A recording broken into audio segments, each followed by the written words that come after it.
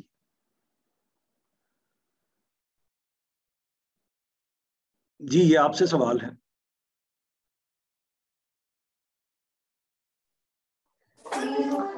جی ایک ہوائیں جو ہیں وہ بارش برساتی ہیں, دوسری جو تباہی پھیلاتی ہیں. بالکل ٹھیک ہے. ان کے لیے جو قرآن مجید میں الفاظ استعمال کیے ہیں وہ کوئی بتا سکیں گے؟ ایک انذار کے لیے, دوسری وہ جو ان ہواؤں کے لیے جو الفاظ یا صفات استعمال کی ہیں وہ کوئی بتا سکیں گے قرآن مجید کے الفاظ کے؟ ناشرات نشر یہ دوسری ہو گئی, اور پہلی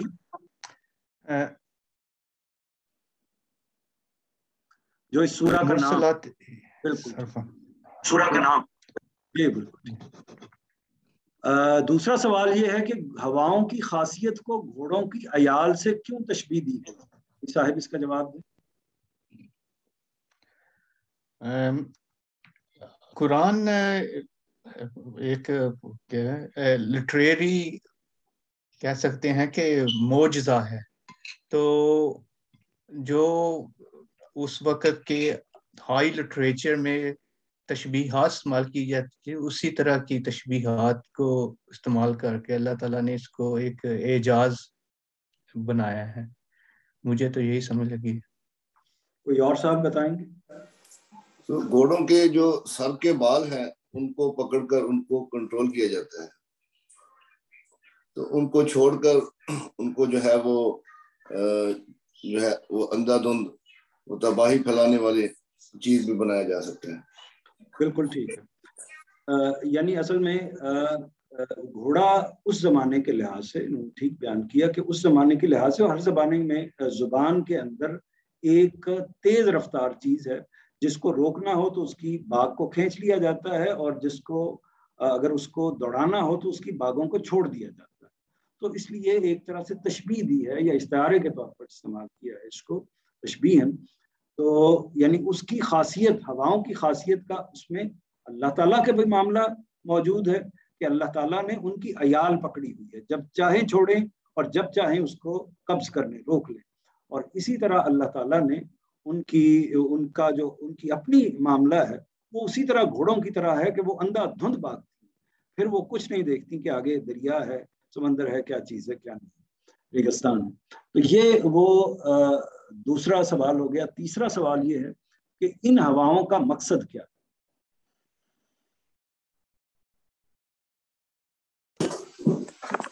مقصد انذار کرنا اور اتمام حجت کرنا. ماشاءاللہ, بالکل صحیح بیان کر دیا. کوئی اور صاحب بتائیں گے کہ اتمام حجت کن کے لیے اور انذار کن کے لیے؟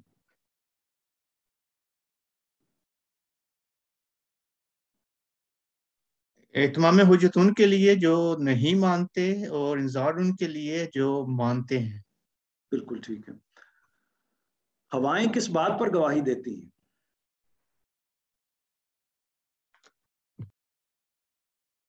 اس بات پر کہ ایک دن قیامت آئے گی, اور ایک بہت بڑی طاقت ہے جو ہر چیز کو کنٹرول کر رہی ہے. بالکل ٹھیک ہے.